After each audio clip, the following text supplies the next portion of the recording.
Voyons maintenant les composantes d'une cellule végétale. Donc aujourd'hui, je vais les nommer. Le prochain cours, je vais expliquer le rôle de chaque composante. Je vais vous demander, à fur et à mesure que vous complétez, vous pouvez ajouter des couleurs et aussi ajuster aussi les flèches parce qu'il y avait une petite modification de mise en forme lorsqu'on l'a imprimé. Donc, première structure, c'est la paroi cellulosique. Donc, vous voyez cette paroi ici, vraiment en gris.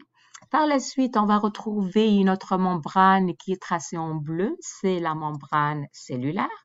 Par la suite, on va retrouver une substance qui occupe la plupart ou toute la cellule, qui est coloriée ici en jaune. Ça représente le cytoplasme. Par la suite, on va retrouver une structure qui est plus ou moins ronde, c'est le noyau. Elle est entourée par, vous voyez, c'est comme si j'ai un cercle, mais qui est ouvert à certains endroits, c'est la membrane nucléaire. Je vais retrouver par la suite une grande structure qui est blanchâtre, ici ou transparent, dépendamment, c'est la vacuole. Et par la suite, on a plusieurs petites structures en marron ici. Ce sont ce qu'on appelle les mitochondries. Ici, moi, je pointe juste une, donc je vais marquer en singulier, mais en fait, il y en a plusieurs. Si tu veux rajouter, c'est ton choix.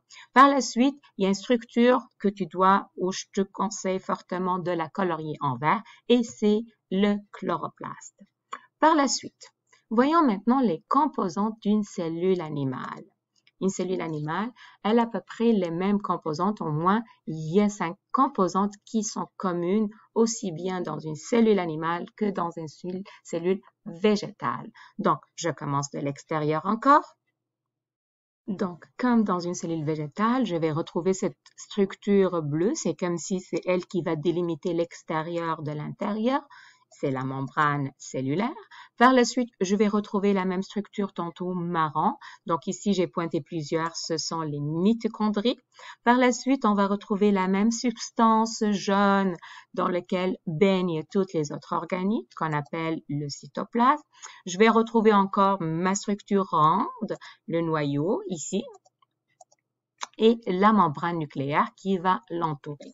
Et ici, je vais retrouver des vacuoles. Ici, remarquez, c'est avec un S. J'ai pas pointé, ça manque des flèches, donc vous aurez juste à rajouter ici une flèche ici. Donc, vous voyez ici, ça c'est une vacuole, ça c'est une vacuole, ça c'est une vacuole, et ici, je retrouve plusieurs. Alors que tantôt, si je reviens en arrière, il y avait une seule vacuole.